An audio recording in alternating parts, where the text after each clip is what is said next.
Brad Rogan here from McGrath Byron Bay, and welcome to our Byron Bay region quarterly update. So what's happened in the third quarter of 23? Well, the market activity in our region has displayed remarkable resilience despite 12 interest rate rises, high inflation and reduced borrowing capacity amongst our buyers. In this last quarter, our market continued its recovery phase with prices remaining relatively neutral. However, we did notice more properties started to transact amongst competitive bidding.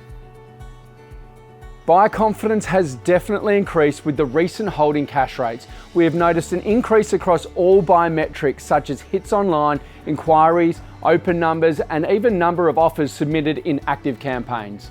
Stock levels across our markets also remained low, around 25 to 30% lower than this time last year, which has helped protect the market from further downward pressures of past rate rises. The financial markets were buoyed as inflation cooled to 4.9% in July, which is lower than what was expected or forecast. In turn, the Reserve Bank kept interest rates on hold at 4.1% for the third consecutive month, and with regards to the banks, only one of the big four now predict a cash rate rise from here. With reducing inflation, consecutive holds on the cash rate, buyer sentiment increasing, and our metropolitan markets on fire, have we reached the end of this property cycle? So looking at the third quarter numbers for the Byron Bay region, median price is now 2.43 million from 2.3 at the end of the financial year. Capital growth for the quarter is around 4% then. Total sales numbers for the region, 160 transactions, and total transaction volume for the region, 165 million. Days on market have pushed out to 76 days. They were 59 days at the end of the financial year.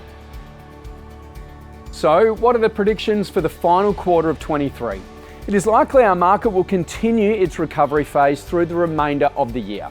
As inflation and interest rates have likely peaked, there is light at the end of the tunnel for homeowners and even optimism predicted in the form of rate cuts through 24.